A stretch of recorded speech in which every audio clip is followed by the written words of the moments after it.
Imyidagaduro cyangwa umuziki ni kimwe mu bitunga abagize amahirwe yo kuvukana impano yo kuririmba, kubyina, gucuranga, gutunganya imiziki ndetse n'ibindi.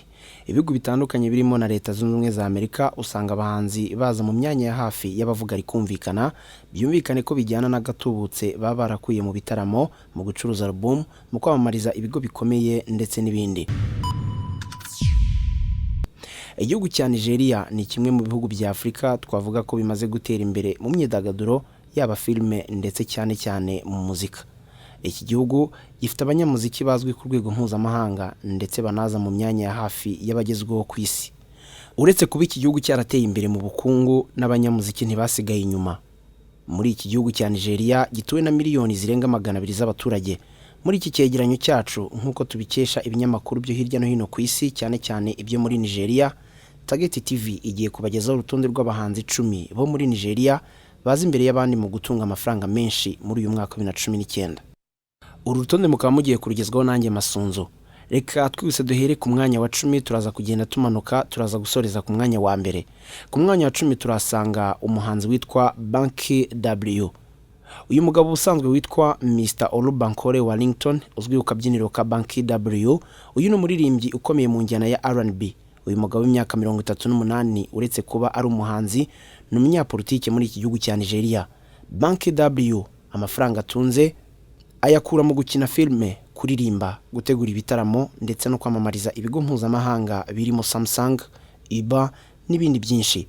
Aza ku mwanya wa 10 n'amanayira angana na miliyari 1.5, ayakaba asaga miliyari 3.5 z'amafaranga y'u Rwanda.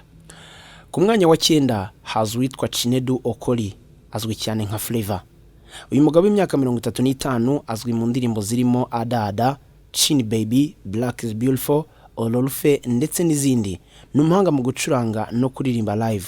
Bivugwa ko byibuze mu cyumweru akora ibitaramo biri hejuru ya 3, akagurisha album ze, agahembwa na YouTube kubw'ibihangano bye ndetse akabivanga no kwamamariza ibigo bikomeye ku isi. Byose hamwe bikabisuza uyu mwaka yibitseho amanayira angana na miliyari 3.7. Ni ukuvuga ngo ni miliyari zisaga 7 z'amafaranga y'u Rwanda. Kuri uru rutonde rw'abinjije agatubutse mu bahanzi bakomoka muri Nigeria, ku mwanya 8 turasanga Timaya. Uyu ni umwe mu banya-Nigeria bakora injyana ya dancehall. Amazina ye nyakuri akaba yitwa Enitimi Alfred Odomi, w'imyaka 42 y'amavuko. Timaya muramwibuka yegeze gukora indirimbo n'itsinda rya Urban Boys, indirimbo itarabyaye umusaruro cyane bayise Show Me Love.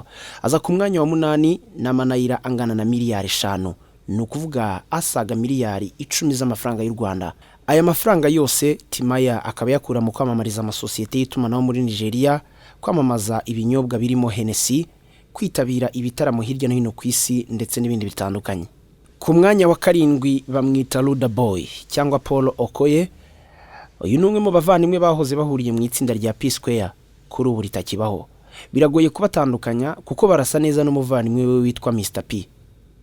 Ariko Luda Boy ni umwe uzwi mu ndirimbo imaze iminsi ikunzwe yitwa Reason With Me n'izindi. Uyu mugabo aza kuri uyu mwanya n'amanayira angana na miliyari 5.8 z'amanya-Nigeria, ni ukuvuga asaga miliyari 11 z'amafaranga y'u Rwanda. Gusa icyo nabibutsa ni uko P Square itarasenyuka yazaga muri 3 ba mbere bakize muri Afurika. Ku mwanya wa 6 Luda Boy abanzirizwa n'umuvandimwe we witwa Mr. P cyangwa Peter Okoye. We umwibukire mu ndirimbo nawe yamenyekanye cyane yitwa Hallelujah. Aza kuri uyu mwanya n'amanayira angana na miliyari 5.9. Mr. P aya mafaranga yakura ku byo yaruhanye na mugenzi we muri P Square, akaba afite n'imyambaro yise Zippo iri gucuruzwa hirya no hino muri Afurika. Yari amaze iminsi mu bitaramo bizenguruka Uburayi na Amerika, akongeraho no kwamamariza Olympic Milk, Kia Motors, Techno ndetse n'ibindi bikomeye ku isi. Kuri uru rutonde rwacu ku mwanya wa 5 turasanga Innocent Uja Idibia cyangwa Two Face Idibia cyangwa Two Baba.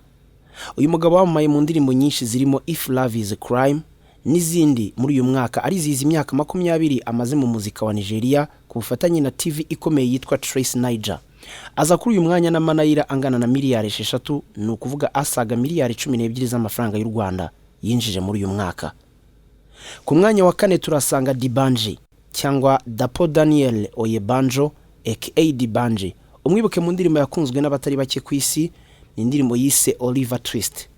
Afatwa nk'umuhanzi w'icyitegererezo muri Nigeria, nk'umwe mu bafunguye amarembo y'indirimbo za Nigeria zigezweho zigatangira gutumbagira hirya no hino ku isi.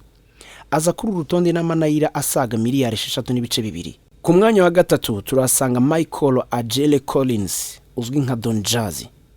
Ni umuhanzi wamenyekanye kuva muri za 2002. Ni umuproducer w'indirimbo muri label yashinzwe nawe, label yitwa Marvin's Record, ibarizwamo abahanzi bakomeye barimo Tiwa Savage, Ricardo Banks, Dr. Sid, Johnny Drill, Cole De Bello n'abandi.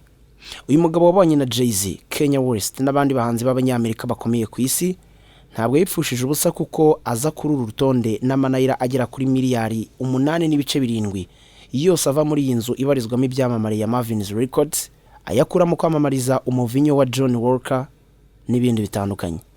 Ndabizi mwatangiye kwibaza uwo dusanga ku mwanya wa kabiri n'uwa mbere. Reka ndeke kubicisha amatsiko. Ku mwanya wa kabiri mu bahanzi bo muri Nigeria binjije agatubutse muri uyu mwaka dusoza 2019 turasanga Davido cyangwa David Adeleke. Uyu we hafi ya mwese muramuzi, yamamaye mu ndirimbo nyinshi zigezweho, dore ko ari nimwe mu ndirimbo ze yitwa Fall yabaye indirimbo ya mbere muri Afrika yose cyangwa se niyo yabigezeho bwa mbere. Yanatsindiye ibihembo byinshi kuri Billboard. Aya mafaranga agera kuri miliyaridi 9.2 yinjiye muri uyu mwaka amushyira ku mwanya wa kabiri, akaba yakura mu bitaramo akora hirya no hino ku isi. Afite inzu itunganya filime n'imiziki, akaba na ambasaderi wa kompanyi icuruza za telefone ya Infinix Mobility, yamamariza kandi n'imibavu ya Axe, Travel Better n'ibindi bigo mpuzamahanga bitandukanye. Uyu mbibutse ko mu minsi ishize aherutse no kugura indege ye izajya imutwara hirya no hino mu bitaramo. Ku mwanya wa mbere nawe ushobora gutekereza aho tutegeze tuvuga, bizwi ko ari umwe mu batunze agafaranga kenshi yari muri Nigeria. Uwo nta wundi ni Wizkid. Uri ku mwanya wa mbere w'abahanzi bo muri Nigeria winjije agatubutse muri uyu mwaka wa 2019. Ni uyu musore ukiri muto cyane ku myaka ya 29, akaba yitwa Ayodeji Ibrahim Balogan, uzwi cyane nka Wizkid cyangwa se Starboy. Gucuruza hirya no hino ku isi imyenda yanditseho Starboy ni imwe mu mpamvu zatumye azamuka akaba yicaye kuri uyu mwanya wa mbere. Uyu musore wamaye mu ndirimbo nka Soko, Fever yatumye batangira kuvuga ko yaba ari mu rukundo na Tiwa Savage. Yamamariza uruganda rw'inzoga ya Cyroc, imwe mu zihenze ku isi. Inzoga kandi yamazwa n'abandi bastari bakomeye ku isi barimo ba P Diddy n'abandi. Ni umwe mu bahanzi bo muri Afrika bamamariza ibigo byinshi. Yagiye akorana indirimbo n'ibyamamare nka Drake n'abandi benshi. Uyu mwaka akaba yarazamutse aho yinjije agera kuri miliyaridi 9.8. Ni ukuvuga asaga miliyari 20 z'amafaranga y'u Rwanda. Ngayo nguko rero urutonde rw'abahanzi bo muri Nigeria binjije amafaranga menshi muri uyu mwaka wa 2019. Ni urutonde dukesha ibitangazamakuru bitandukanye byo hirya no hino ku isi, cyane cyane muri Nigeria, birimo Forbes magazine ndetse n'ibindi bitandukanye. Urumva rero ko umwuga uwo ari wo wose ushobora gutunga nyirawo yashyizemo imbaraga.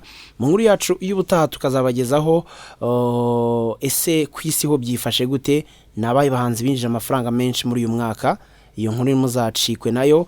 Hanyuma nubwo bigoye cyane no mu Rwanda tuzagerageza turebe ese abahanzi bacu nyarwanda aho babyifashe gute nyuma yuko bavuye muri studio, nyuma yuko bakora ibihangano bikamenyekana, ese bibasigira iki mu mufuka.